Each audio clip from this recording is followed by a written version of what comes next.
அனைவருக்கும் நமஸ்காரம். கேதுவின் காதலன் பேசுகிறேன். 2026 கடகம் கடந்து செல்லுமா அல்லது விட்டு செல்லுமா அல்லது வீறு கொண்டு எழுந்து செல்லுமா?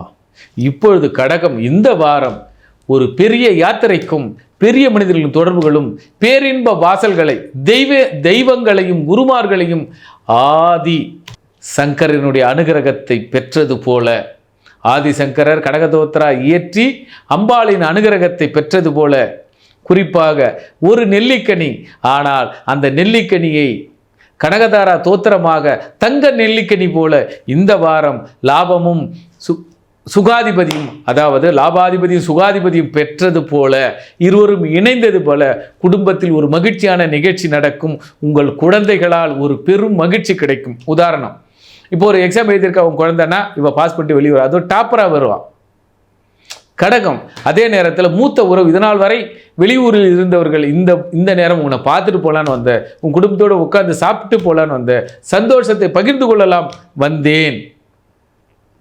அதுபோல பணம் கொடுக்கல் வாங்கல் எதுவாக இருந்தாலும் சந்தோஷமாக முடிந்துவிடும்.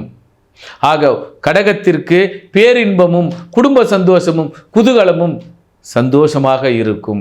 இந்த காலத்தை எப்படி பயன்படுத்திக்கணும்னா, பெரியவர்கள் ஆசீர்வாதமிட்டு அவர்கள் வழிகாட்டுதல்படி ஒரு தொழிலை தொடங்கிட வேண்டும், அல்லது ஒரு செயலை செய்திட வேண்டும், அல்லது குடும்ப உறவுகளுக்கு வீடுகளில், குறிப்பாக குடிசை தொழில் சொல்லுவாங்க, வீட்டில் ஒரு வேலையோ ஒரு தொழிலை நீங்கள் ஸ்டார்ட் பண்ணுவீங்க, உங்களுக்கு ஸ்டார்ட் ஆகும்.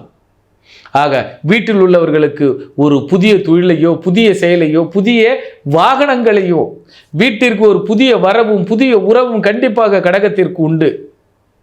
ஆதி சிவனை வணங்க, ஆதிசங்கரரை வணங்க, கனகதோத்ரா பெற்றது போல ஒரு நெல்லிக்கனி தங்க நெல்லிக்கனியாய் உங்களுக்கு கிடைத்திடும். இந்த வாரத்தை சரியாக பயன்படுத்துங்கள். பெரியோர்களை ஆசீர்வாதம் பெற்றுக்கொள்ளுங்கள், அவருடைய அனுபவத்தை பெற்றுக்கொள்ளுங்கள். உதாரணம், அப்பா நீங்கள் இந்த தொழிலை இவ்வளோ முன்னோடியாக இருக்கீங்க, என்ன செய்தால் நம்ம லாபம் கிடைக்கும், என்ன செய்தால் பேர் கிடைக்கும் என்று தொழிலின் நுணுக்கத்தை கற்றுக்கொள்வீர்கள் அல்லது கற்றுக்கொள்ள வேண்டும்.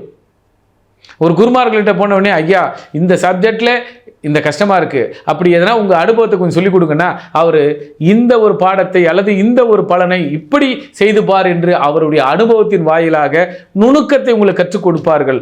ஆக சுலபமாக கற்றுக்கொள்ளும் காலம் இந்த காலம், சுலபமாக சந்தோஷத்தை பெற்றுக்கொள்ளும் காலம் இந்த காலம், குழந்தைகளால் பேரும் புகழும் அடையும் காலம் இந்த காலம்.